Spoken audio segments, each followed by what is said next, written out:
You guys, happy hour is from 4 to 6. Miss Kennedy, would you get me a medium dry vodka martini? What is Shaken, not stirred.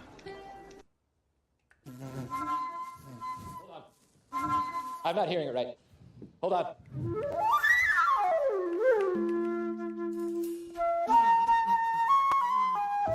We got it now.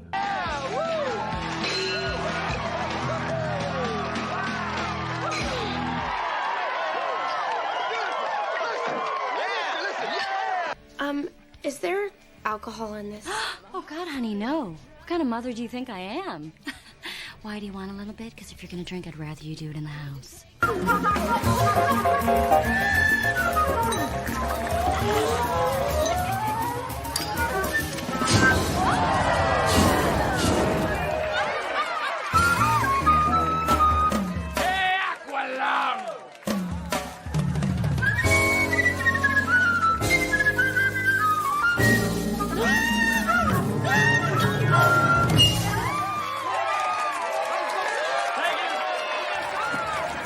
Make it Suntory time.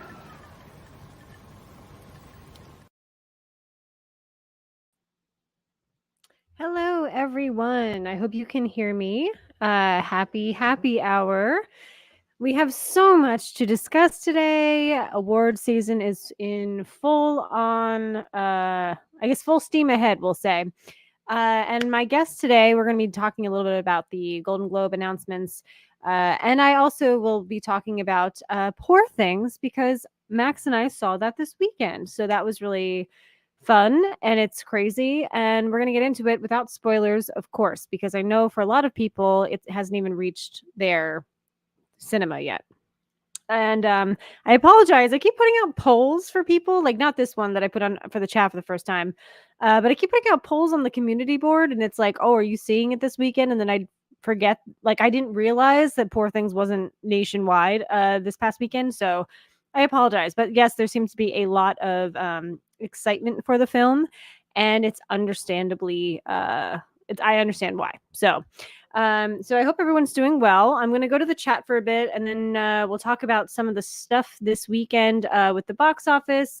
I think I did talk about Godzilla -1 last week, but if we haven't, then I can talk about that as well because that movie was phenomenal. And actually, no, I don't think I did because I think I saw that last Wednesday. But yes, we saw that last Wednesday. Godzilla -1 is fantastic. If you haven't seen it yet, highly, highly, highly recommend. So let's get to the chat here. Emmett, how are you doing? I hope you're doing well. Happy hour.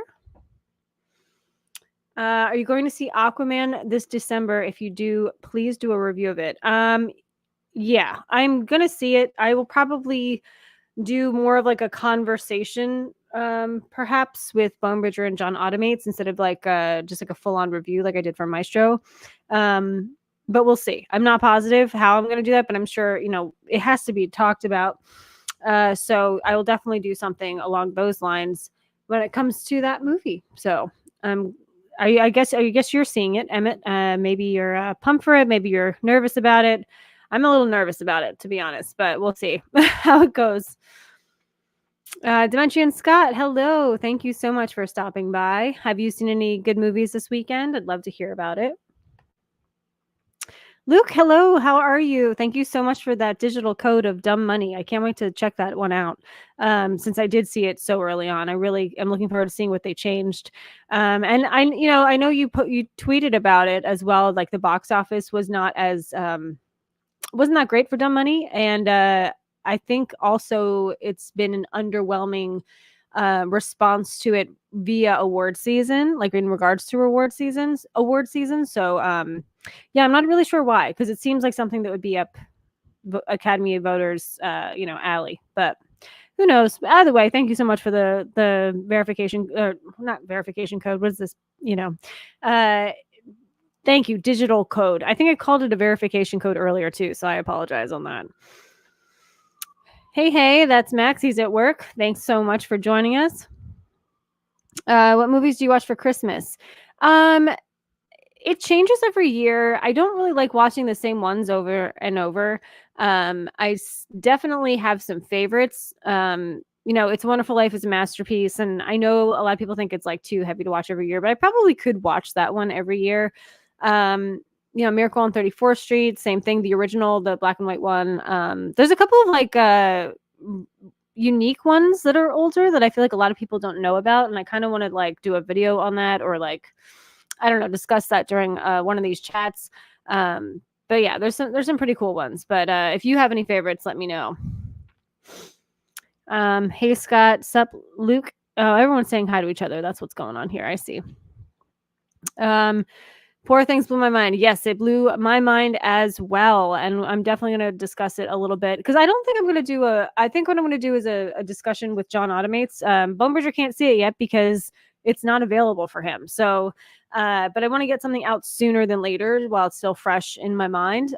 So I'll probably do a discussion video with John Automates on Poor Things. Dimension Scott, big Godzilla fanboy, so I must check this out. Yeah, I mean, I'm not even a huge Godzilla fan, like super mega fan. But I've heard from super Godzilla mega fans that this is literally like the best Godzilla film they've ever seen. So I think that has a lot to say. So definitely highly recommend seeing it if you get a chance to. They did extend the theatrical release. They were gonna like cancel it this next upcoming weekend, and they decided to extend it because they realized it was actually making money. And it actually made, I think, 9 point something million this past weekend, and then 10 million the weekend before. So it's doing really well as for a film like that, especially because I think the budget was 10 million. So, and this is just, it's, international box office. So like compared to, we always talk about like movies how they do domestically here that are, American films. So the fact that this movie's doing so well and it's a Japanese film is pretty big. It's not going to be, I'm going to say this though about Godzilla Minus One, because I think a lot of people are going to question this. It's not going to be an Oscar nomination for best international film. And that's literally just because they did not submit this film as far as I'm concerned. If someone else can correct me on that, I'm pretty sure they did not submit this as their submission from Japan. Last year, I believe it was last year. They submitted Drive My Car, which if you haven't seen it, I highly recommend Drive My Car. Fantastic film. So I like Black Manta. That's why I want to go see it. Yeah, I mean, like, he looks cool. I'll definitely, like, he looks like a cool villain in this one. I know we saw him in the first movie. I don't know if they like amped up his suit or something, but definitely seems a little bit more, powerful. David, hello. I think we're all doing quite well. I think is your thumbnail, I've always wanted to know this. Is your thumbnail an elephant? Because I feel like it is. It's just hard for me to see from my angle, but I love elephants, so that's pretty rocking. I've always wanted to ask you this, and I just never did. So thanks so much for stopping by, though. Dumb Money getting snubbed for the Golden Globes is egregious for me, especially for Dano's performance. I mean, yeah, I guess we're gonna talk about that. We'll talk about more when Fritzky gets here, but I feel like let me take a look and see who the best actor noms are. Just so they're fresh. Okay, so actually I'll just pull this up since you brought this up, so why not, right? Let's just go here, and then we'll get into Poor Things and everything like that. Okay, so you're saying you think that Paul Dano should have been a nominee. What is with this huge ad? There's this huge ad in the corner. I apologize, everyone. I don't know why that's there. So we've got we've got Bradley Cooper from Maestro, Cillian Murphy, Leo, Coleman Domingo, Rustin, Andrew Scott, and then Barry Keoghan. So I guess if you were going to choose one to remove, it would probably be Barry Keoghan from Saltburn. I really liked him in it, and I really liked Saltburn, but I don't think that Saltburn's necessarily going to do that well at the Oscars. But if you had, like, if we're playing like devil's advocate here, like if you're saying, you would have loved to see Paul Dano on this list, then I would say Barry Keoghan probably took that spot. If that's, we're playing pretend here, if we're kind of just inserting and reinserting actors. So yeah, I'm definitely looking forward to checking it out for sure. Oh, that's awesome. Cool. So if anyone is subscribed, which you should be, to Luke's channel, he is doing a watch along on Sunday for Dumb Money, and so that should be really fun. So I highly recommend checking that one out. I'll be seeing Die Hard in theaters tomorrow for its 75th anniversary. Yeah, I saw that was going on. That's really awesome. I think does that finally settle the debate if that Die Hard is a Christmas movie? I really think so. I know it's the 35th anniversary, but it's also coming around Christmas time. So I kind of think that definitely solidifies it as a Christmas movie. And I don't really care either way if you consider Die Hard a Christmas movie or not. I like Die Hard for sure. But yeah, I'm just saying that I think that kind of sets it in stone. Have you seen the 1998? That's the one with Matthew Broderick, right? Yeah, I saw it. I mean, when it came out, I think. So, yeah, which was a very long time ago. Now I'm hearing that Madam Web now has released for February. That's my birthday month, so I'll see for myself. Even if everybody hates it, so I'm not hating on it. I think the trailer was horrendous. But I've seen movies that have had really bad trailers that wound up being really good. I'm not saying it's going to be really good. I'm not saying it's going to be really bad. But I just think if they come out with a much better second trailer, then that could potentially pique my interest a lot more. So I've only seen the 1954 Godzilla and the infamous dub with Raymond Burr. Ooh, I don't know about this. That's really cool. I should have a Godzilla expert on and do a whole live stream for Godzilla fans, because I don't hate Godzilla. I'm just not as knowledgeable as a lot of some of the people that I know, and I'm sure you're one of them, David. So that's pretty cool, though. I've only seen the American Godzilla movies, and they're guilty pleasures for me. Yeah, so if you like those, this is obviously a much more serious film, I'm assuming, than those. I haven't seen. Again, I think I saw the Matthew Broderick one, and I barely remember it. So yeah, it's much more serious. It's so well done. So actually, I'm still sharing my screen. I still have Barry Keoghan highlighted from Saltburn here. So I'm gonna get him out of the way. Yeah, there we go. So yeah, you're gonna. I mean, I don't think I've heard from anyone that they didn't like Godzilla -1. It's really fantastic. It's an elephant. It's a figurine I've always wanted to and proud to have. Oh, that's awesome. Yeah, elephants are the best. I think they're my favorite animal, but there's just so many to love. It feels like the award season is here, Tracy. Hell yes, it is, Jason. And happy award season to you. Yes, starting off strong. I will tell you that. Very excited. I'm going to go through a few more of these, but Jason's getting me pumped up to talk about Poor Things. So I'm gonna go through a couple more of these first. I am incredibly surprised. Yes, Jason, I'm incredibly surprised by the lack of nominations for The Holdovers and The Color Purple. I think that the Academy, though, is probably going to give them a few more nominations than what we saw. So Golden Globes, they changed dramatically the way the amount of people that are voting. I think it's at least double the amount. I think they added another 130 members last year, so we're getting actually really great nominations, because sometimes there's that weird one here or there, The Tourist was nominated with Angelina Jolie and Johnny Depp, and everyone was like, what the hell is that doing here? And I think when every time I remember watching the Golden Globes that year, the camera would show Angelina Jolie and Johnny Depp. They both looked like they were like, why the hell am I here for this movie? So yeah, I think the fact that they did add so many new people voting to the pool, I think is showing clearly that people actually know what they're doing now. And it's not just random old people. So I'm very curious, though, to see the Oscar nominations announcement, which I don't think is happening till January. I really don't think that happens till the week before the Golden Globes or the week after the Golden Globes. So, but the Critics' Choice Awards, those nominations are coming out tomorrow. And Max and I will also be live reacting to that because it's fun and we get excited. Guess what? I finally watched Blood and Honey on Peacock and I was fine with it. Wow. Well, don't tell that to Luke Ponto. I'll tell you that. Luke knows what I'm talking about. Yeah. I think that was his and Grant's most hated movie of the year.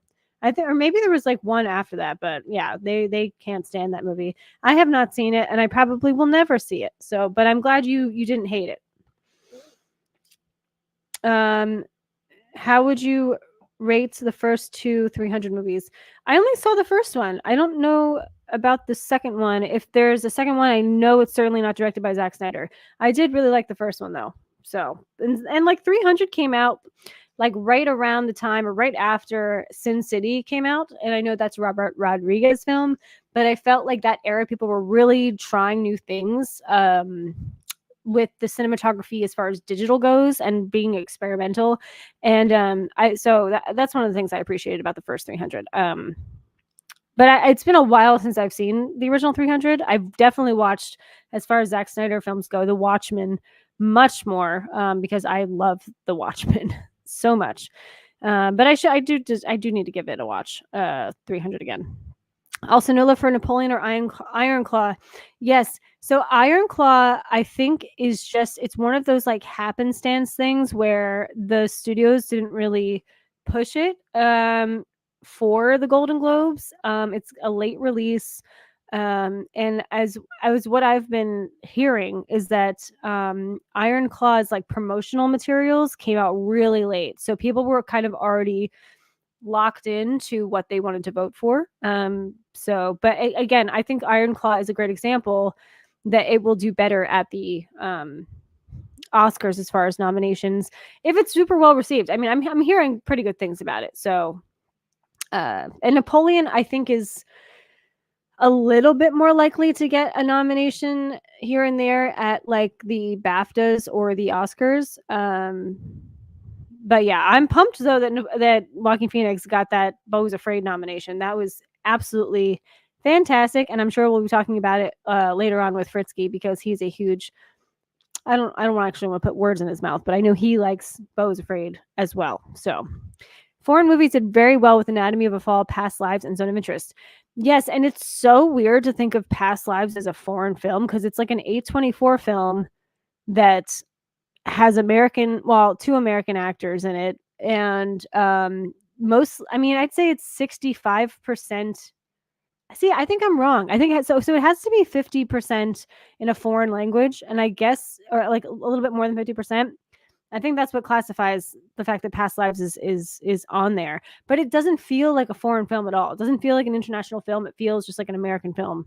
So it's so weird to see it on that list, and I don't know how the Academy qualifies films, so I don't know if it's actually eligible to be in the international. I keep wanting to say foreign film. I know they changed it to international. I'm trying to be PC about that, but so who really cares at the end of the day what it's called? It's the same award, and clearly, I think that I have to look at the rules on what the Academy is going to do regarding Past Lives.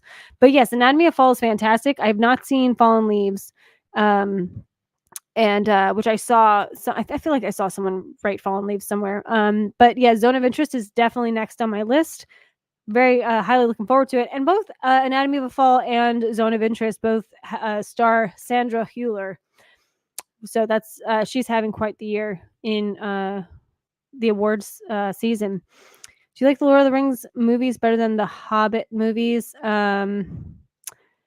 I actually have never seen the Hobbit movies, so don't kill me, Emmett.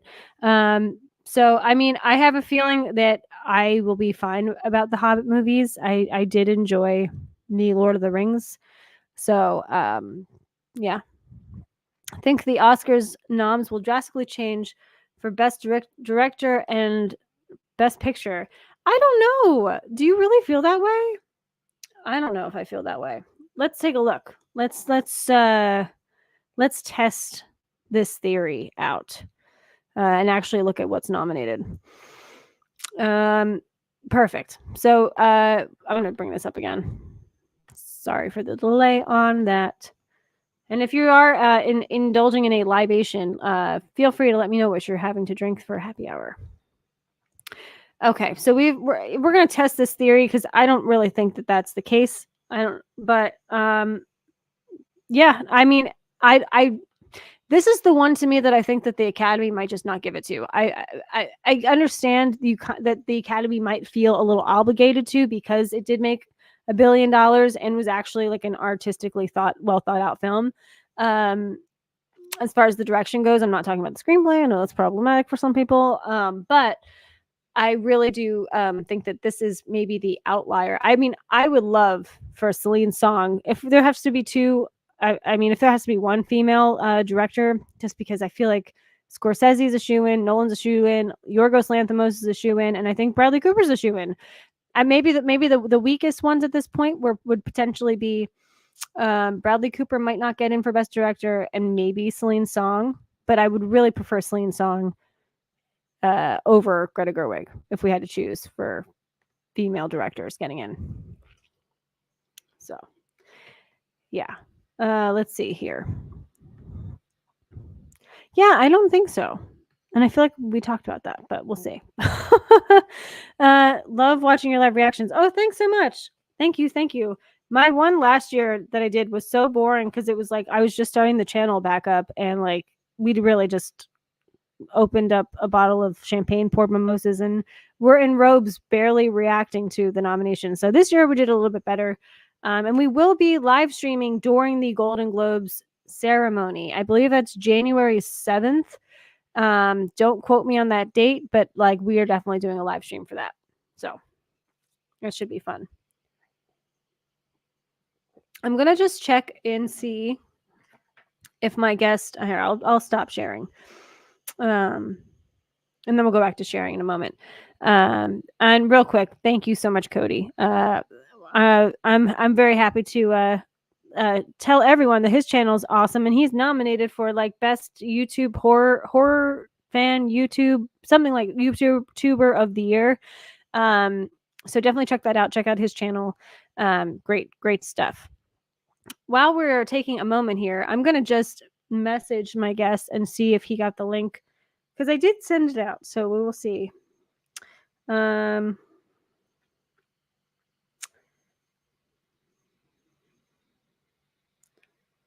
Okay, I just messaged him just to make sure. And he's actually filling in last minute for me because my guest that was planned couldn't make it today. So he's being a trooper. So I guess before he comes on, actually, and then I'll go back to the chat. Actually, he just showed up, but I'm just going to say this really quick. Poor Things, I think it's opening I hope it's this coming weekend. I got to get these dates straight for you guys because the city is so opposite of like everyone else. But yeah, definitely check it out. It is crazy, and actually maybe Fritzky saw it. I'm not sure if he did, but we'll talk a little bit about it. Again, no spoilers. So you know what? I'll just bring him in. I'm gonna do the little intro thing, and it's short. You know, it's always the short one for the guest, and then we'll have my guest. Is there alcohol in this? Oh, God, honey, no. What kind of mother do you think I am? Why do you want a little bit? Because if you're going to drink, I'd rather you do it in the house.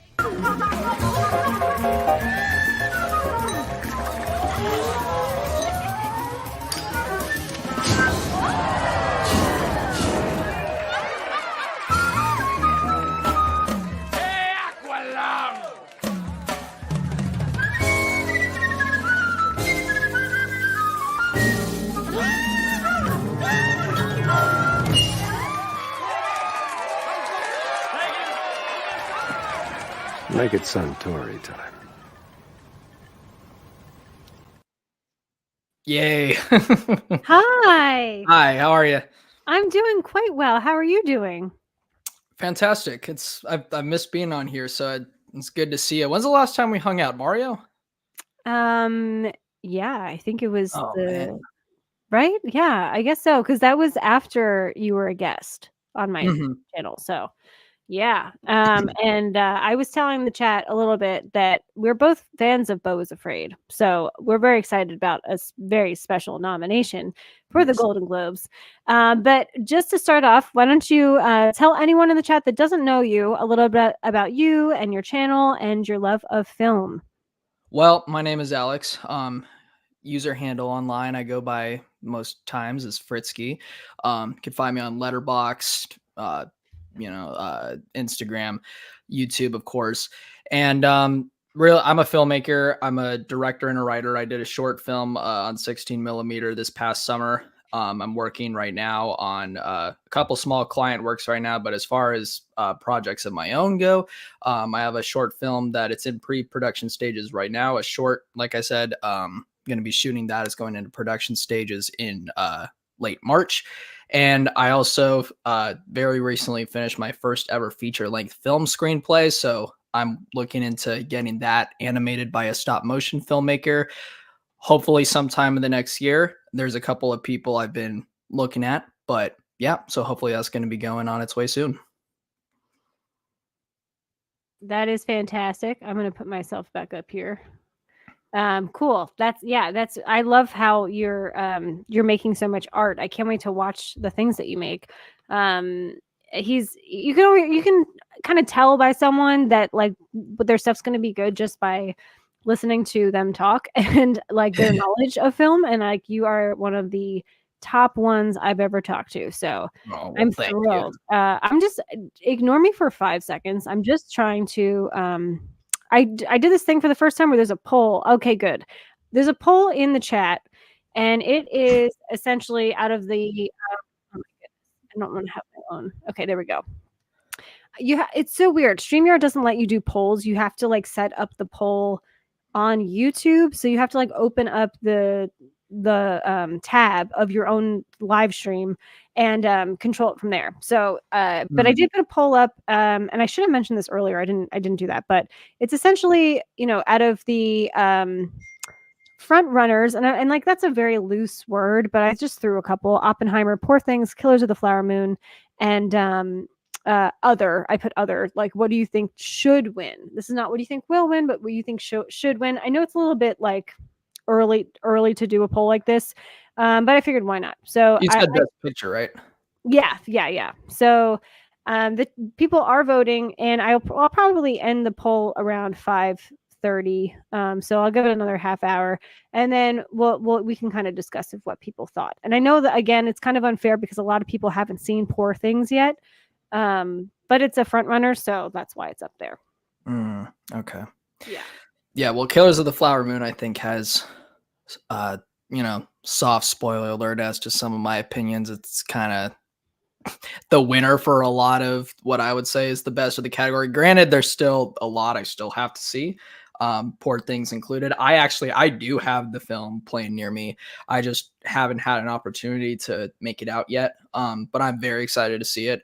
I mean, it's got some stars that I admire very, very much on an artistic level. I really, especially last night, we did a double feature of, I just did a review for, or posted a review on my channel if y'all want to check it out.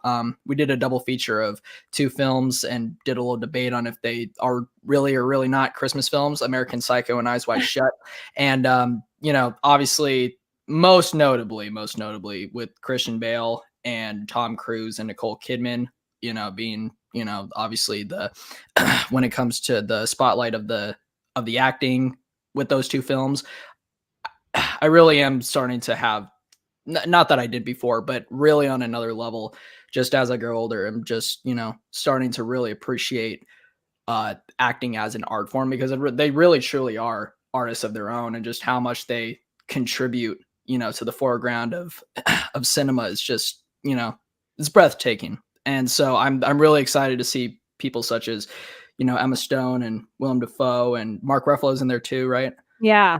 Yeah, I'm really excited to see them give it. They're also from so I've heard. So Yeah, they're all I would say like maybe not as much for Willem Dafoe. I would say when I say going out of their comfort zone, I mean he's phenomenal in the movie, but I really do feel like both Mark Ruffalo and Emma Stone are doing things we've never seen them do before. And this brings up a good point, Fritzky. So I'm glad you brought this up. This is not a spoiler by any means, but a lot of people don't know about this when they go to see Poor Things. You'd find this out, I'd say, in the first 15 minutes if you don't know already going to see it. And I think it genuinely changes your perspective on how good Emma Stone is in the movie. And I'm just like literally just going to tell you, and this is not ruining anything about the movie. I think it enhances viewing the film. The whole premise is that Emma Stone is a Willem Dafoe put a baby brain in a dead woman's body, and that's why she's acting so weird in the beginning of the movie. She's literally has an infant brain. And there's like a lot of jokes that work really well if you already know that. And like, I think you're supposed to know that going in. But a lot of people don't. So I just wanted to throw that out to anyone that's looking to see Poor Things. That's why she acts so weird. And I think it just shows you she is literally acting like an infant, and it's crazy how good she is at it. So, yeah. Takes it on to a whole new definition as to what we know. Yeah, I'm excited to see that. Yeah.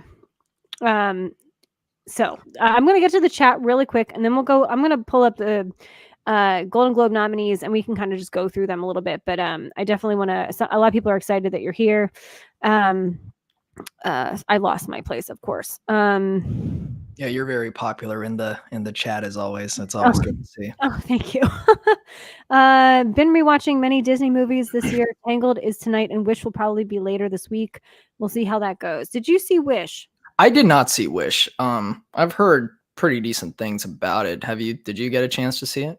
I did. And I would just say that it's not over the top amazing. It's not a bad movie though, but I think that the expectations are really high, as they should be, to put out the film that is celebrating 100 years of that company. So I think that's where the disappointment really comes in. Yeah. But it's not bad. I think some people are being like way too overly critical on it. And then I also think people are kind of overly praising it as well. But obviously, if you like it, I'm not like if it's subjective, you know what I mean? But I just think in the middle of the road, type of criticism there. Iron Claw. A lot of people are talking about Iron Claw. I do want to see that. Has that come out yet? No, I think it's very soon though. Okay. I was surprised Wish got in and not Teenage Mutant Ninja Turtles. I was surprised too. We'll talk about the animated films, but that's what he's referring to. Did you see the Teenage Mutant Ninja Turtles movie? I did, and I loved it. I do understand a lot of the criticisms that movie has been receiving. I think mostly it's been about the demographic, when we're talking about like the target audience for the age and whatnot, that obviously it is very much so aimed towards much younger people, and I know some of the older fans were a little disappointed in that regard. But being one who is a casual fan of the Turtles, I mean, I wasn't overly nerdy about them when I was younger, as opposed to other people I know, but I think maybe it's because of that I was able to let loose and really have fun with it. I really did enjoy the movie a lot. I think it's really entertaining and really fun. I 100% agree with you. I'm hoping that the Academy chooses to nominate Teenage Mutant Ninja Turtles for Best Animation. I don't think it's going to win, but I think it definitely deserves a nomination more than Wish does in a lot of ways. I hope it gets nominated for anything, Yeah.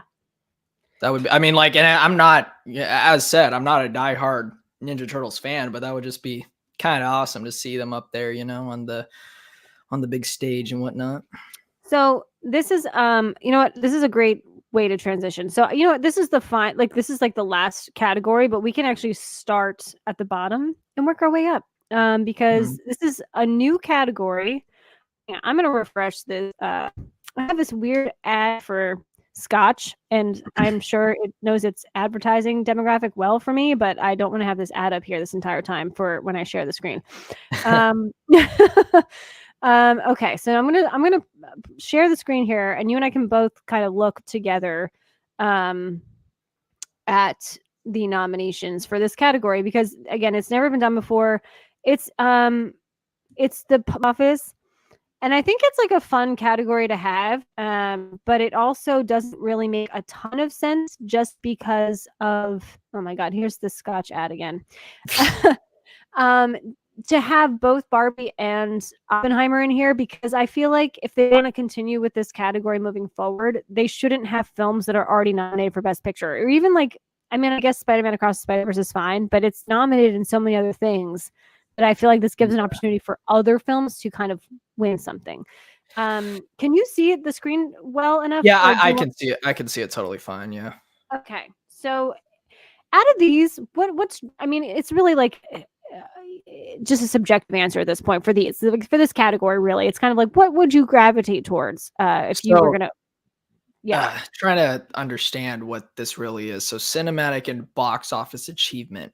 So this is saying like, how would you define like what exactly, qualifies as to be the best? I'm not asking the answer, but what qualifies, like what makes it the best of a cinematic and box office achievement list? Yeah, I mean, I think it's just the ones that I guess technically did well, but I see. I would like to. I think they're just trying to make it sound like a fancy thing, and they should really just say like blockbuster, like best blockbuster movie. Okay. Yeah, because that's I mean, definitely what that's all these are. Yeah. we can make it up as we go along with this one because it's brand new and it's not. I don't even think they know what this really means. Yeah, it's a little confusing, but I guess based on what I'm seeing, I would probably say if we were to say like I don't know, as far as like an achievement of a blockbuster goes, of these, these are all really good, I have to say. Or good picks.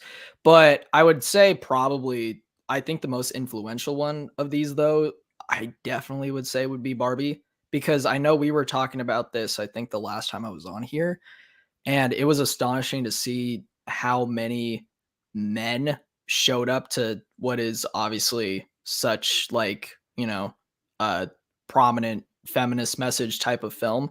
Um, and just to see them actually like embrace that and whatnot. And it really did make everyone, including men, really look at the topic of gender roles and it definitely I don't know there's I could definitely go into it all day long but it's like I saw a lot of um I saw Barbie a lot more in the zeitgeist I guess than some of these other ones which I think maybe is why that's my initial answer but that's just me.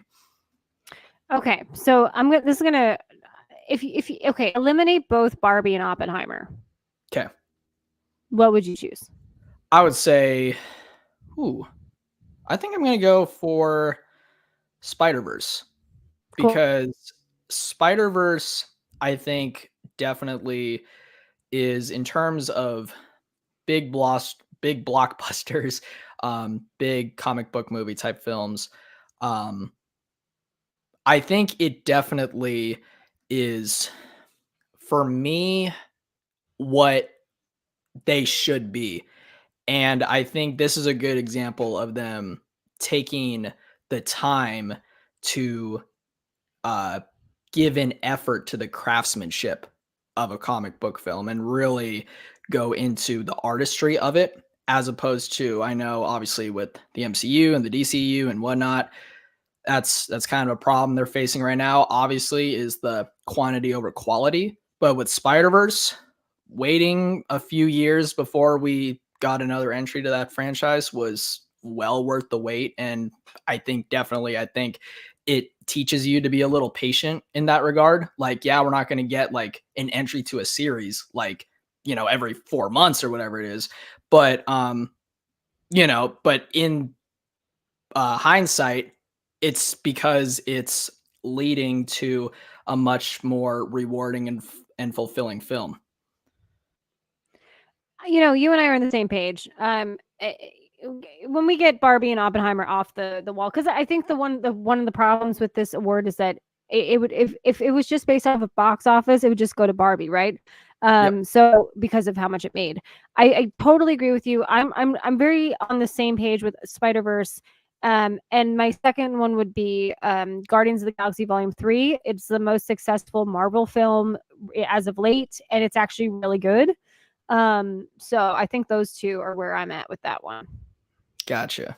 And then I definitely also seeing Mission Impossible, up there I think is definitely good to see too just because, I don't want to say the movie was totally robbed, but it definitely in a summer, if there wasn't too much else like competition wise, obviously Mission Impossible would kind of carry, but you know, it was such a tough time, like in terms of fighting for seats at the theater.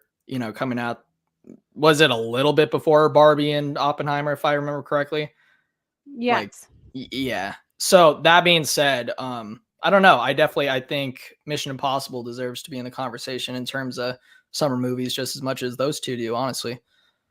You're right. It did get robbed, and then you do put in a movie that also robbed a lot of the box office from Mission Impossible, which was Sound of Freedom.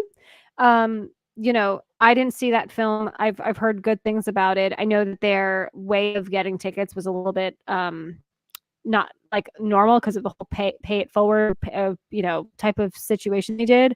But like it's weird because then if you wanted to do box office achievements, you could look at Godzilla -1. You could look at Sound of Fury, as I always want to call it, the William Faulkner movie, The Sound and the Fury, but it's not. Sound of Freedom. There's a lot of instances where a movie did so much better. Like The Creator didn't do that well.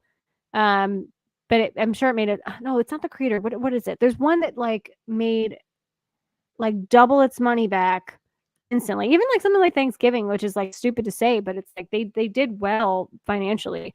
So I think if they just get rid of that title of like box office achievement, just call it like cinematic blockbusters, Yeah, it's weird because obviously, like in terms, if you're looking at box office achievement, I mean, obviously it's gonna go to whatever's the most like highest in grossing numbers. So I think it's kind of unfair to put something like these other films in here alongside Barbie and Oppenheimer. But yeah. I'm going to bring this up really quick and then we'll continue. I was trying to explain what this was. Cody from Dude Who Loves Movies is nominated for Horror YouTuber of the Month.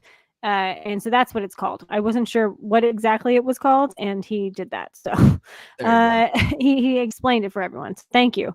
Tyler's here. You did a stream with Tyler when we did our Beau is Afraid stream. yes, I did. Hey, Fritsky, it's been a while. Cool. So I'm going to go back. I've started some of these things. Jason, the old millennial, is bringing up a lot of really great stuff. I'm starring some of them for when we actually get to it. Max just says Teenage Mutant Ninja Turtles animation was wild and rough and tumble fun. Yes. Yeah, it was really it felt very authentic. And he's the biggest Ninja Turtles fan, and he would be very difficult to please when it came to like remaking the Ninja Turtles, and he loved it. Okay, cool. So let's go back here. So I guess we'll just go up. Best pick, perfect. We're on animated, so that's actually a good transition. Did you, out of these categories, what have you seen? Okay, I've seen Boy and the Heron, Spider-Verse, Mario, and yeah, I've seen those three. Boy and the Heron did really well at the box office this weekend. Yeah. I wouldn't have expected it to flop, but I'm definitely happy to see that so many are making their way out to go see a Miyazaki movie, as they should, because he really is the master. As far as best motion picture animated goes, though, I'm honestly, this is going to be kind of my hot take, I guess, because The Boy and the Heron, I really feel like I want that to be my answer, but I'm actually going to go Spider-Verse on that one because The Boy and the Heron. So I think it's without a shadow of a doubt my least favorite Miyazaki film, for sure. I didn't dislike the movie. I definitely think, even at what I would put as the bottom of his filmography, it still is a very strongly made film and still a good movie that I did enjoy, and easily the most ambitious and boundary pushing film that he's made in terms of animation and the scope of the story and whatnot. And he's just trying to do so much, and a lot of it worked. But on the other side of that, it easily is probably this, out of all of his stories in his films, out of all of his plots, easily the one I think I was the least emotionally attached to. And it took a while for me to really get into it. Whereas any other movie he's made, I'm hooked in from 0.00, you know? So with that being said, it's like it's an amazing movie and an amazingly made film, and I will be happy if it wins Best Picture. But I'm gonna say my number one vote is gonna go to Spider-Verse, though, nonetheless. Well, you're certainly not the only person I've heard say that. Oh my goodness, sorry, I just screwed this up. I tried to make this bigger. Here we are. You're not the only person I've heard say that it is their least favorite Miyazaki film.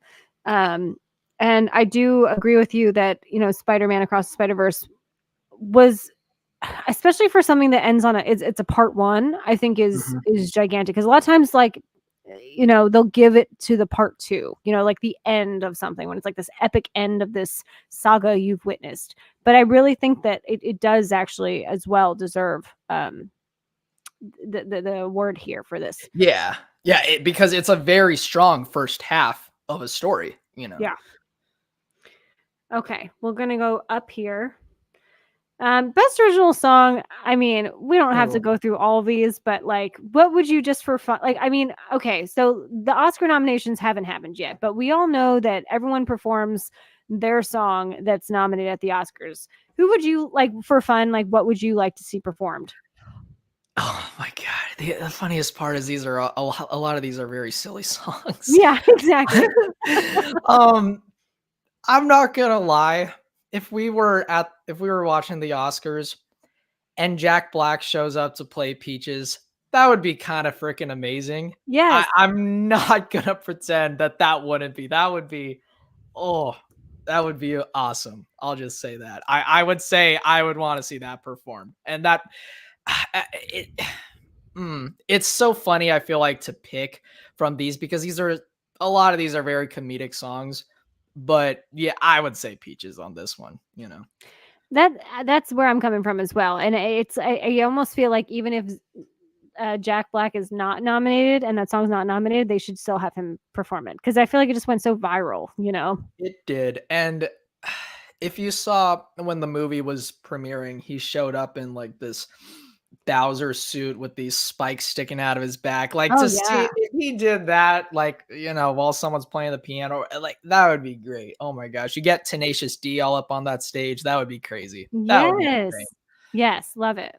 Okay, so we can move on since I hate, I'm so sorry for everyone. I don't feel like no one else gets these like so many ads when they're sharing the screen, but um okay, so we're gonna go to best picture non-English language. I haven't seen all of these. Have you seen any? I've seen none. Luke has been trying to get me to watch Past Lives and I really want to see it. I really do. And I've been trying to. I really should have made the time to see it in the theater, but I just got a little busy. Not an excuse though. So and Anatomy of Fall, same thing. Fallen Leaves, I really want to see as well. Zone of Interest, obviously too. But I don't think have we even received Zone of Interest in America yet? No, not yet. I think it's in the next couple weeks. Okay. It looks insane. It looks awesome. Yes, and it's the same lead actress that's in Anatomy of a Fall, believe it or not, Mhm. is in that. I have actually not heard of Society of the Snow or Io Capitano. I have not heard of those. So Yeah, yeah. I have not heard of Io or Io Capitano but Society of the Snow I have heard of though. Maybe that's out now that I'm seeing it's on Netflix. Maybe that is out. Okay. Well, I think one of the interesting things too is like 3 out of these movies could all potentially be in the Best Picture category. Anatomy of a Mhm. Fall, Past Lives, and Zone of Interest. So that's what's wild about this year. I would like to see all of these. Yeah.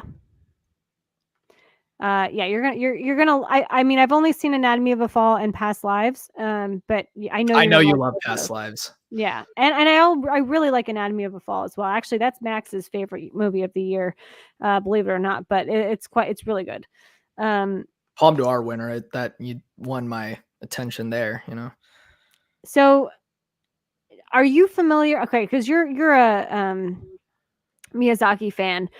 Is Joe Hisashi, does he do his films normally? Yes, he's Yeah. basically the Badalamenti for David Lynch. He's pretty much the go-to guy. Yeah. Okay, so this is a fascinating category this year. Things that I was not expecting, that I think like in a good way. Mm-hmm. What are your thoughts on this category? So Spider-Verse had great music all around for sure, whether it be, the original score, when it comes to the original score as well as the soundtrack in general, just great stuff there. I think overall though, and Oppenheimer had pretty good music too. Killers of the Flower Moon had, really anxiety inducing music, Yeah. but I'm going to go to Boy and the Heron on this one. This is one I am going to be team Boy and the Heron on this one because, Joe Hiyashi, or oh my gosh, you guys know what I'm trying to say. I'm not very good with I tend to butcher names, but he's one of the best composers there is. One Summer Day from Spirited Away is one of, in my opinion, the best original movie titles ever. And anytime this guy is just a master at what he does, and Miyazaki in general never misses when it comes to the music. He really does just think everything through, and everything down to, the baby elemental pieces is thought and planned out. And the music 100% was a 10 out of 10 on my end for this film. So it's not only that it's a great piece of, a great score. It does also, like it's his time to win Mm-hmm. and Yeah. get acknowledgement. Yeah. Yeah. Very cool. Yeah. I would say, yeah, it's weird. I feel like this year, this is actually a tough one. I obviously have not seen the Zone of Interest or the Boy and the Heron. I mean, I agree with you with Spider-Man. That score was fantastic. I think that both for Oppenheimer and Killers of the Flower Moon, their scores really amplified the feel and tone with what like the directors were going for. And then Poor Things, the score almost feels like its own character. Like it's really out there, but the movie's really out there. So it kind of really complements that nicely. It's yin and yang. It's yin and yang. Yeah. It really is. So there's not like a standout even for myself that I would choose, but I'm definitely going to re-listen to a lot of these scores as it gets closer to award season. So can't wait for you to watch Boy and the Heron. I'm so excited to hear your thoughts there. Yes, I'd love to. I feel like, okay, so we'll get into TV later, but I'm going to try to get Variety has a different a little bit of a different order of which they put these, unless they, are these all TV? Okay, here we go. We're back to film. Back to movies. Yes. Oh. Okay, cool. These stupid ads. Someone in the chat, if you know how to get rid of these dumbass ads that I'm dealing with right now, that would be fantastic. Okay, best supporting actress in a motion picture. And actually, it is 5:30. I said I was going to end the poll.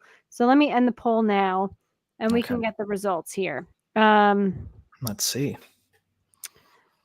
How I don't know if I can actually bring it up or if people are just seeing. Okay, yeah. So out of the frontrunners who should win Best Picture, so there was Oppenheimer, Other, Poor Things, and Killers of the Flower Moon.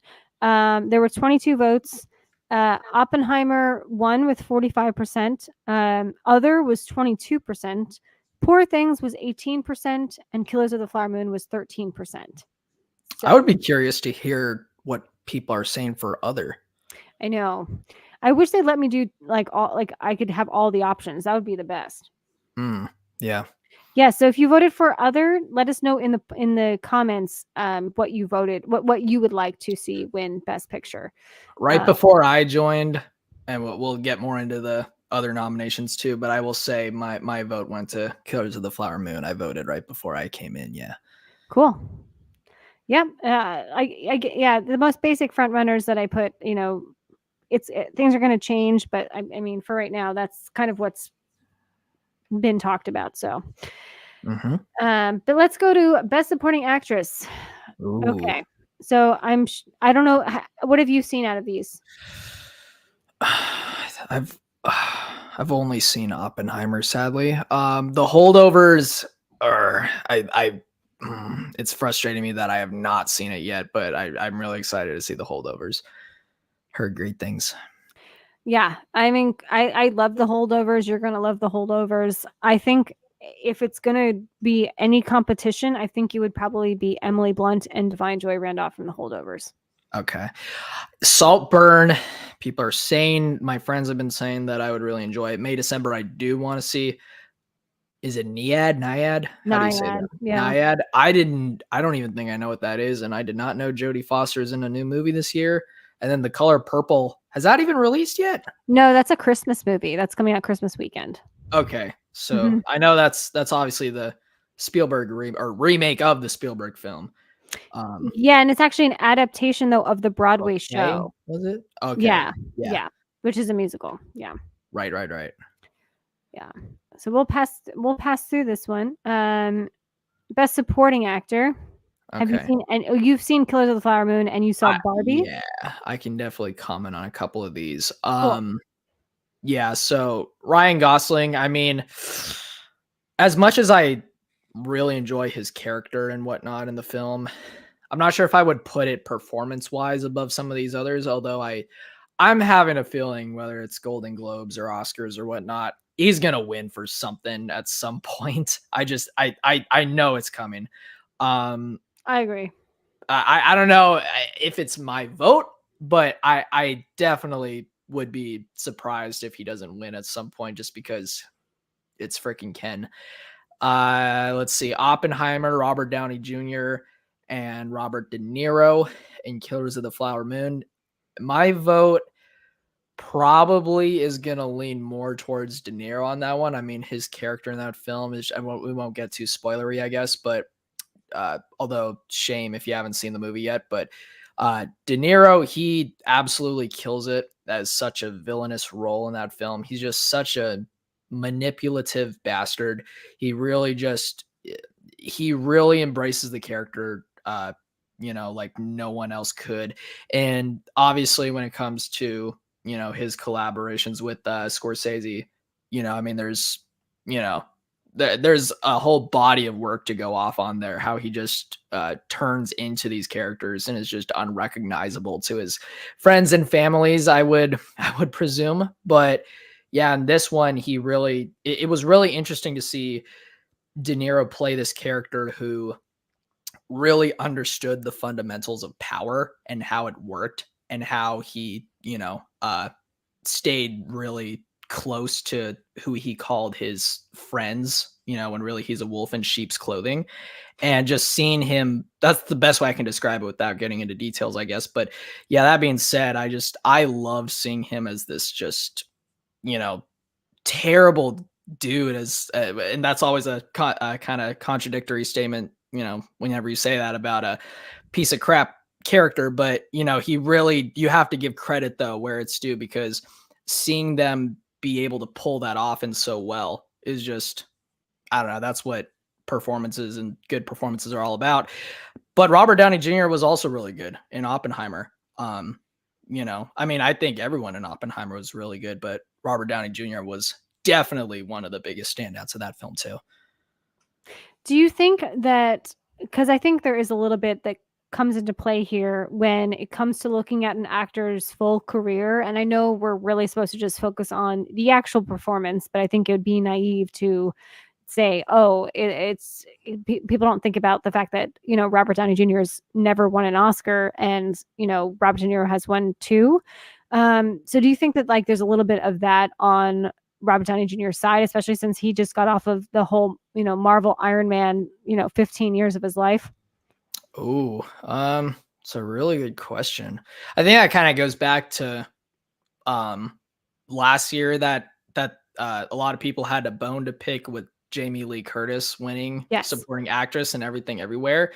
Whereas a lot of people are like, yeah, she was good, but did she deserve to be above some of those people? And I mean, I don't really know what I have to say about that, but I don't know. That's a really good question. It's a good question, because you're rooting for the underdog in a situation like that, which I think is what you're saying. Well, not you specifically, rooting for the underdog. Yeah. I don't know what your pick is there, but yeah, I don't know. That's a really good point to make. Yeah, this is an interesting category, and I really don't know how it's gonna go, especially because Charles Melton, who's like the youngest out of all of them, gives like an incredible performance in May December. But I feel like a lot of times people could be like, well, he'll have another shot at some point, you know. So it's tough. And I'm telling you, like both Mark Ruffalo and Willem Dafoe are fantastic in Poor Things. If I had to vote between Willem Dafoe and Mark Ruffalo, I would have to go with Mark Ruffalo just because of how different it is, like we kind of talked about earlier. That's what Yeah. I was gonna guess you were gonna say there. Yeah. But yeah, I mean, they're all stellar performances, and it's it's good when the academies vote properly for their um nominations. Like this is like a very accurate portrayal of what went. I agree with you though. I don't think Ryan Gosling should win for Barbie. I think he should win for something a little bit more, you know. It's not because we didn't like him in No. Barbie. It's because I don't know. I'm not sure if like that is deserving of the title in my personal opinion. But that being said, though, I will say real quick, like, in regards to that, yeah, no. This is like you said, it seems to be, even for the films I haven't seen, it seems to be a very honest picking we have this year. Yeah, very honest and very accurate. So that's really nice. We're gonna go to the next category here. Best performance by an actor in a motion picture, musical, or comedy. Oh, None of us have seen Wonka, so and I really don't think Timothy Chalamet is going to get nominated at the Oscars. What are your thoughts about this stuff? so dream scenario, tomato, whatever. That is a film that's honestly between that and Poor Things, I think are probably, as when it comes to new releases that are out right now that I have not seen, I think that's the one I'm the most interested in because I love Nicolas Cage. I have ever since I was very small. My father showed me films like Face Off when I was, a wee lad. And it's just so interesting to see him. He's such a versatile actor, right? Like he can be such a purposefully goofy guy in these very silly movies like The Wicker Man, but I think he knows that they're silly. Sometimes maybe not, but that being said, he really I'm gonna say like the last like decade or so, he really has gone through a huge transformation though in the types of movies that he's been in and giving these really over the top insane performances and plays these incredible characters like most specifically Mandy. Oh my goodness, I love his performance in that movie. Yeah. And and overall, I mean, he's just awesome. So I want to see. I'm going on a Cage tangent here, but I want to see that movie so bad. And I've heard a lot of my friends have been saying that's their pick of the performance of the year. So it's cool to see someone, as pop culture influencing as Nicolas Cage, but give what a lot of the critics out there are calling genuinely an amazing performance. So I'm really excited to see what that is about. Wonka, you said it yourself, and we haven't seen yet. Also, I don't really care, to be honest. No, Matt me Damon neither. with Air. So I haven't seen Air yet, but I've also heard great things about not only the movie, but Matt Damon too. Holdovers, also have heard great things. I've not seen American Fiction yet, so I can't comment on Jeffrey Wright, but obviously, goes without showing. I'm going to pick for the only one that I have seen, but also the one where I would have, this would have had my vote, with or without, anything I have or haven't seen, which is Joaquin Phoenix and Beau is Afraid, which, obviously I think is, one of the most transcendental performances I've seen this year. Something that's just so, uh, his role and performance in that film it's just so dark but yet so funny, and he really is one of the best working today. I've heard mixed things about how he did in Napoleon, but as far as Beau is Afraid is concerned, yeah, that's got it for me for sure. And this is, it's you and I have talked about this. Joaquin Phoenix is not going to win the Oscar for Beau is Afraid, but it is so nice to see someone as a lead in an Ari Aster film who did such an amazing job get the nomination for the Golden Globes. And I agree with you. I think, and actually, what did I just see here? Oh, okay, real quick. I got to say hi to Matt. Thank you so much for stopping by.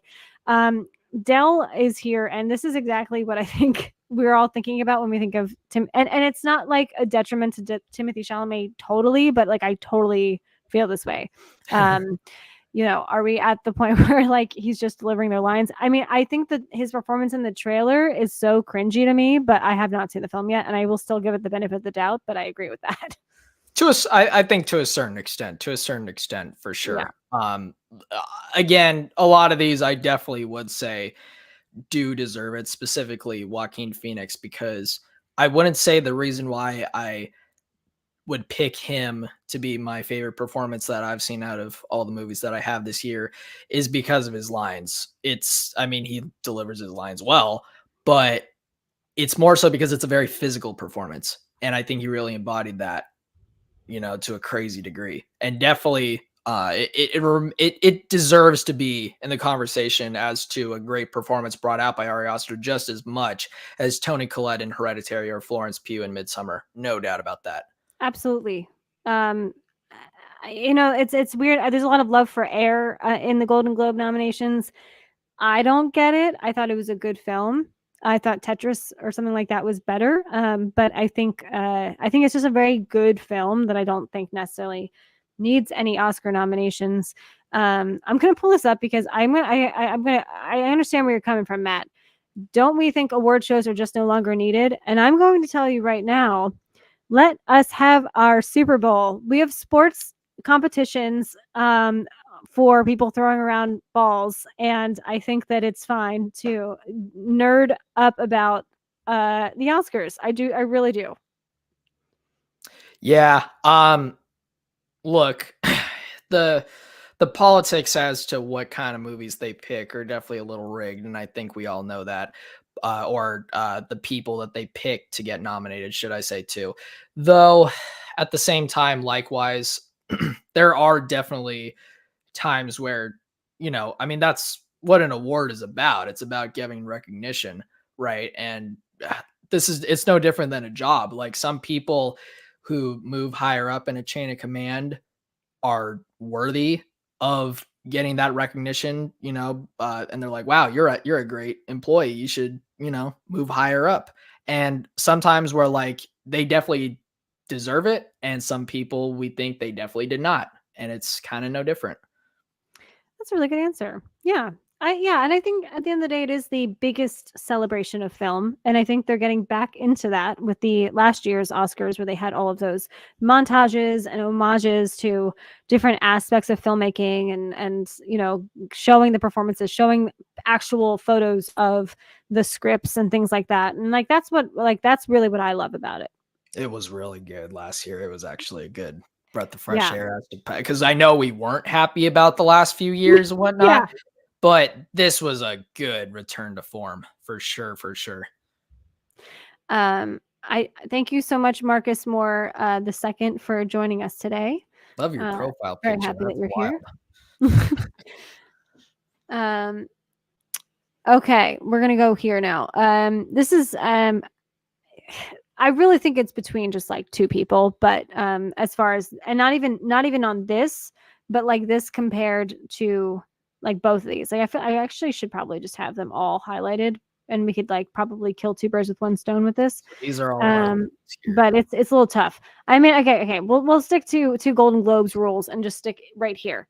What are your thoughts? I know I'm pretty positive. I know who's going to win, but I'd love to hear your thoughts. I'm actually gonna pour myself some more wine while you give your thoughts, so I'll be right back. And I'll be able to hear you too. So okay, yeah, you do that. So, I definitely, I mean, the only one I can say for certain that I can really testify on, because it's again the only one I'm seeing, is Barbie. But with and Margot Robbie does give she does do a great job in that film. But while I haven't seen the movie yet, I'm hoping that uh, I'm actually gonna root for Emma Stone on this one just because I haven't seen the film. I want to see the film, so I can't really. I think it's a little unfair to cast a vote when I don't really know the full ins and outs. But you know what? I'm all for ambitious filmmaking, and when part of ambitious filmmaking is having some really different and really change of pace kind of performances, extremely just trying to go abstract and as weird as possible, as I've heard is the case with a lot of the elements of Poor Things. And included with that is the acting and Emma Stone's character and role in the film. And so that I definitely would not be, unpleasantly happy to not see that get in there.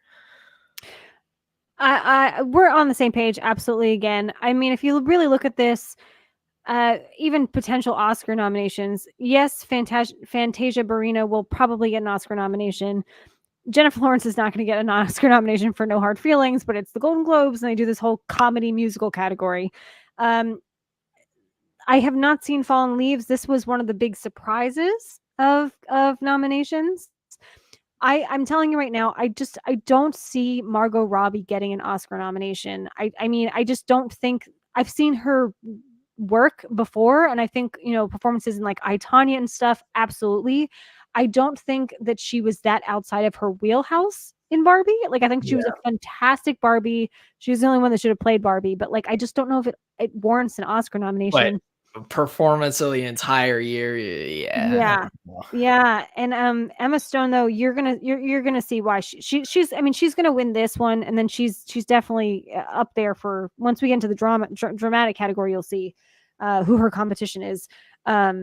Natalie Portman is quite good in May December. I don't know if she's going to get an Oscar nomination for it, though. Yeah.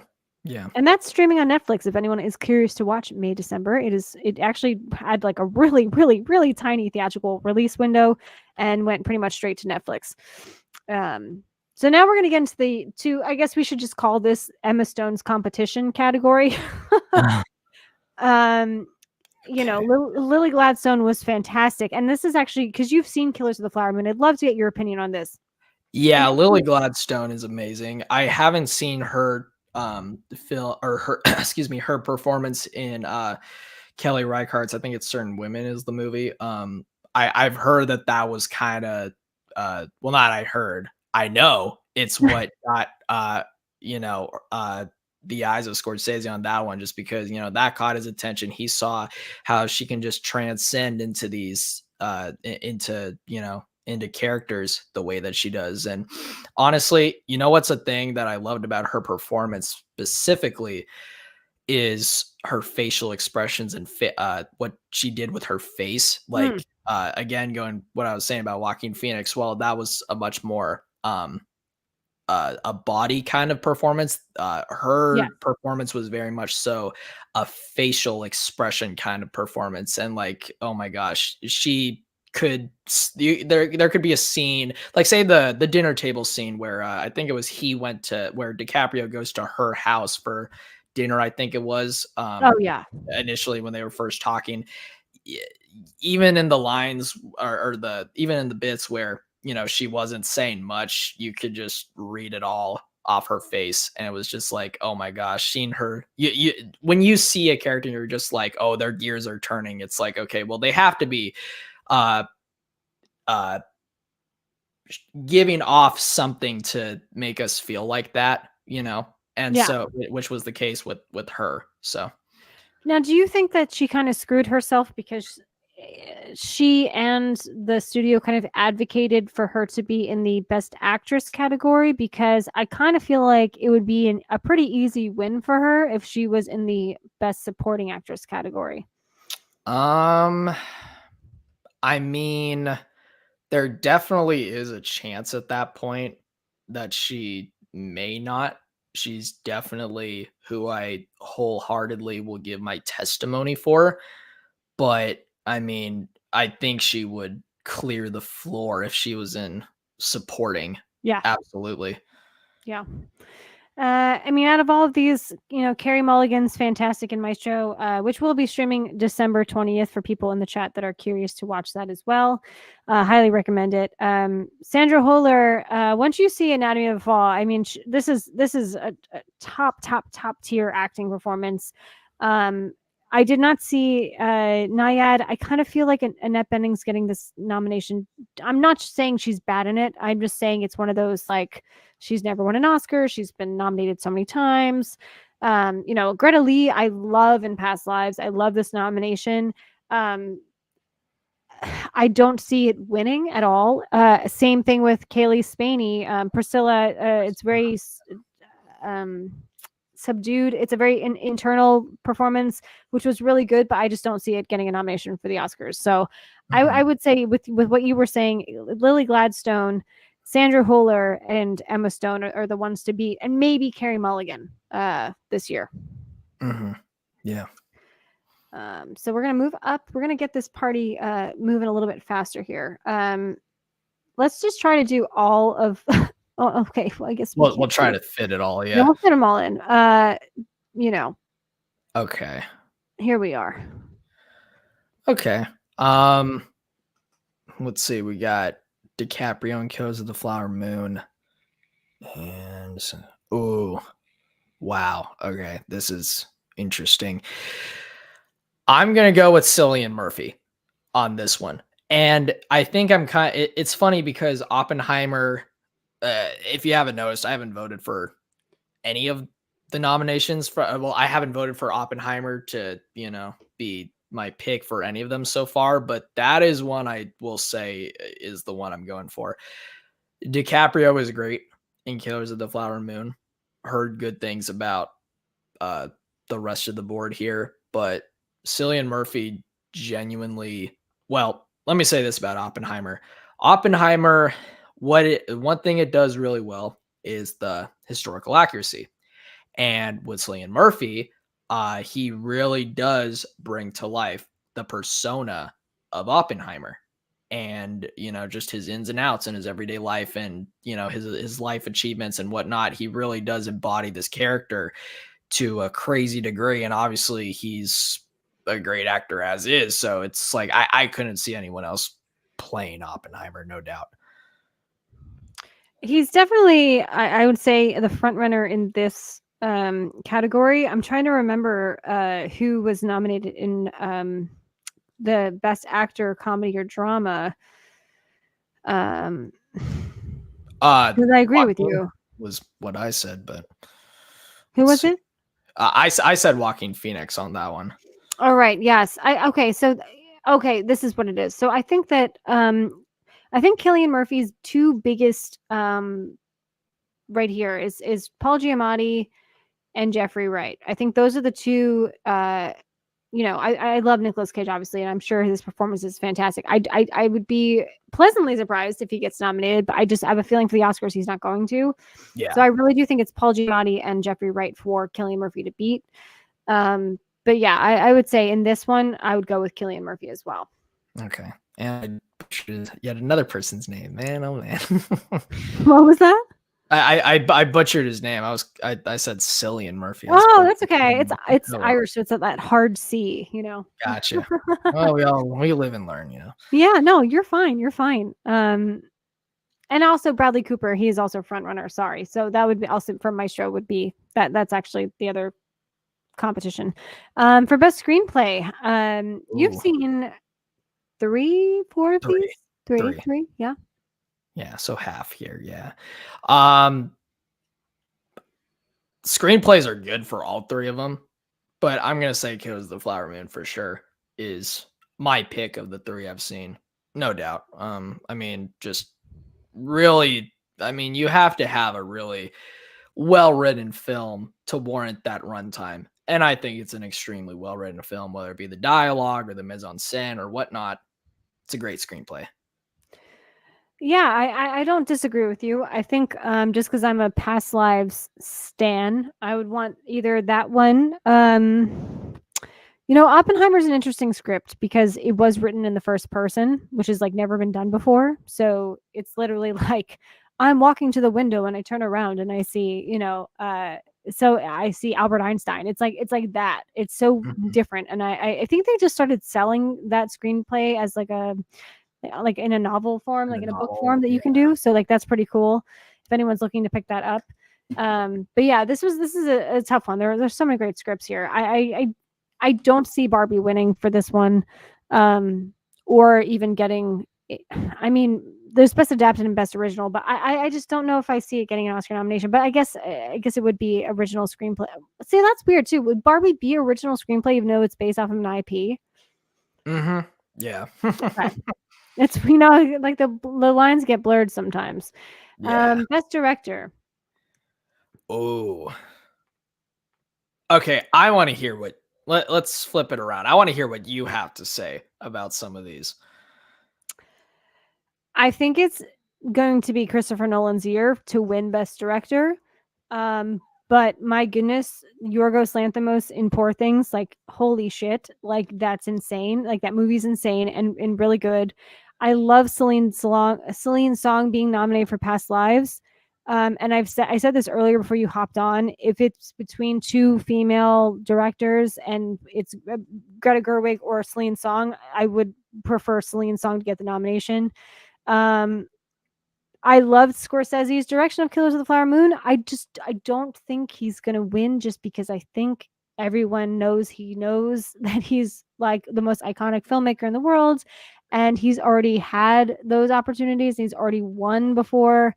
I That's kind of along the you lines know of like I think was kind of the thing with Spielberg and the Fablemans last year. yes, yeah. Well, I could say that seeing Lanthimos winning would be a pretty cool thing to see just because I mean, such an ambitious filmmaker and it would just be great to see Lanthimos, standing up top there. Uh Greta Gerwig, great voice in contemporary cinema, especially, with, feminist type films and, she is really good. But I would say oof, I'm just yeah, that's really hard. Nolan all around. It's such a greatly directed movie. It definitely is. I mean, he really did something with that one. But Scorsese, I mean, he's in my top 3 favorite filmmakers of all time. So I can't. It's hard. I don't want to be biased and say him, although I want to at the same time. But I don't know. I'm not sure on this one yet. I still got to think. That's why it's a good year. I'm telling you, this is like one of the best years in film ever. I don't care that the summer blockbusters weren't that great. Like as far as filmmaking goes, my goodness, all of these films are so good. You know what? The year started off where I was like, yeah, I mean, it's good, but it's no 2021. And then by the end, it was like, oh, okay, there's really some awesome stuff. So for the last two, there's only 2 categories because we're coming to a close here, but we're just gonna shout out the one that feels natural to you. What do you say? Best picture, musical, or comedy? Oof. I mean, And it can be Barbie's the 2. only You can one. say 2. You can say 2 if Okay, you want to. Barbie's the only one I've seen, but you know what? Just because I'm a rooter for ambitious filmmaking, I'm gonna say Poor Things and The Holdovers. It would be great to see smaller scaled films get up there. Yes, for me, it's absolutely Poor Things and The Holdovers. I'm super excited for American Fiction, though. So I'm just not putting that on my list just because I really haven't seen it yet. But my goodness, that movie looks awesome. That's how I feel too. And then for Best Picture Drama. Ooh, okay. My favorite of these, Zone of Interest again. It looks awesome. I can't wait for us to get that. I mean, these are all really good picks that deserve to be up there, but I think Killers of the Flower Moon is overall one of my most favorite films of this year. And I think in terms of just awards go,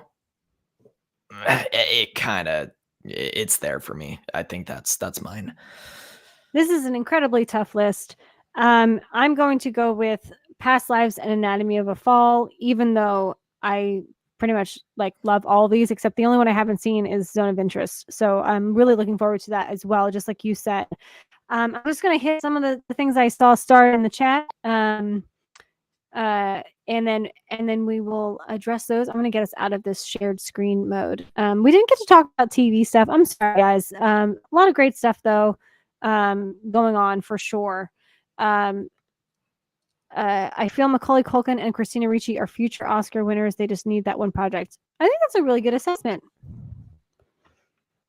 I think so. Everyone needs their moment. Yep. Macaulay Culkin just got his star on the Hollywood Walk of Fame, and then like the week later, Zac Efron did. I was like, Macaulay Culkin's been waiting for like 30 years. I know that was kind of hilarious. Yeah, and it was a really nice ceremony. But yeah, hopefully we have a lineup of 10 at the Oscars this year. Yeah, there's going to be 10. There's too many good ones to choose from. There's no way. Have you ever noticed, Fritzky, sometimes there's a year where there's only like 6 actually good movies, and then they kind of like fill 2 in that are just like kind of fluffers?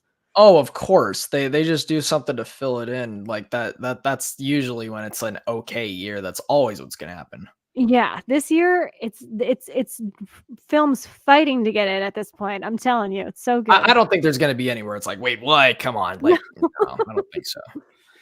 The Academy would probably love to nominate 2 female directors. I think that's in regards to Greta Gerwig and Celine Song. I agree with you. But it's really tough, and I think only one's probably going to make it, and it should be Celine Song. I think for Cooper getting into director, the nomination will be his win. He has a better shot at actor. Yes, I agree with that. He absolutely should be nominated.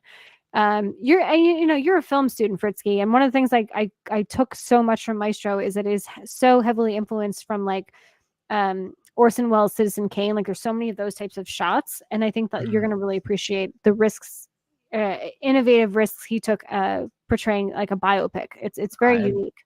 I'm intrigued. Mm-hmm. I hope Chris Rock wins. I think this is for the comedy category, stand-up special. It would be nice for him to get something out of being slapped on live TV. I know. Oh my goodness. Yeah. What was Mission Impossible's achievement? Yeah, I mean, that's true. We both liked the film, but I think it's funny that it's in that category. Yeah. I can't say what it really did. You know what I mean? It's a good movie, but I don't know. But you know. I think Barbie should take that box office achievement. I brought people to theaters who probably wouldn't have gone. Groups of people dressed in pink for months.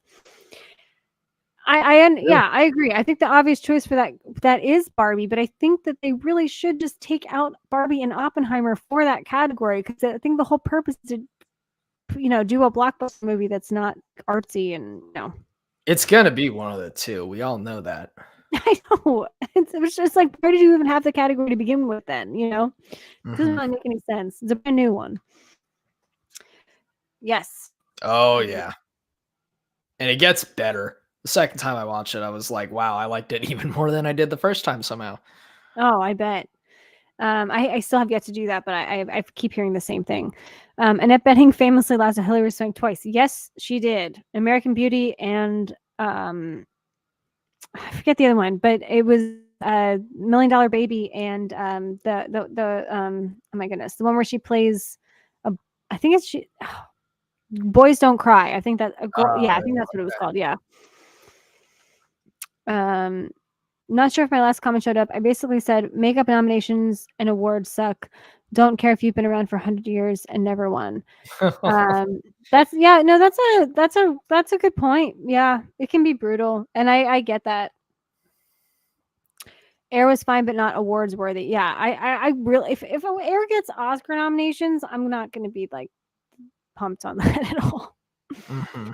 And it's not bad. I'm not like shitting on it, but it's just not. I felt like Ben Affleck didn't do anything innovative as a director for that movie.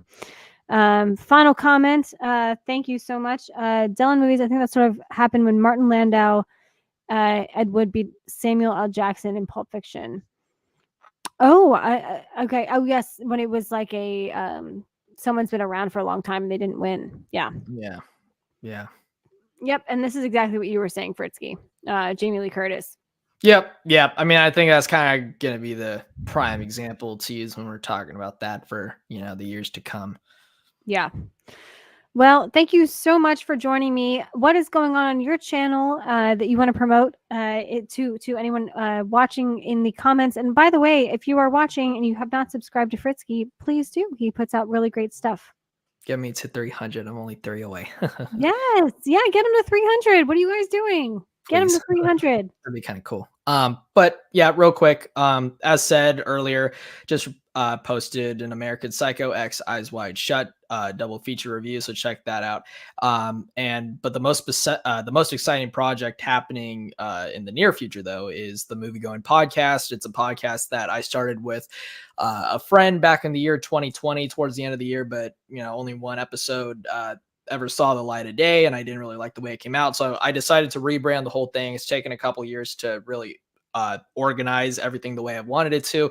But me and my friend Luke Ponto, he is going to be my co-host. Every episode, we are going to have a different guest. The first episode premieres on, I believe, you guys will receive it on December 22nd.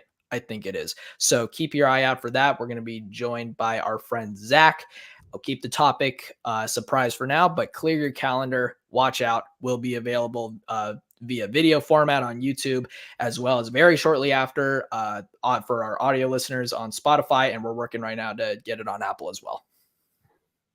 That's just fantastic. I'm so proud of the work you're doing, and Luke's fantastic. So I'm really excited to see what you guys come up with. Oh, well, thank you. Thanks again, everyone in the chat, and we'll all see you next time. Bye. Bye.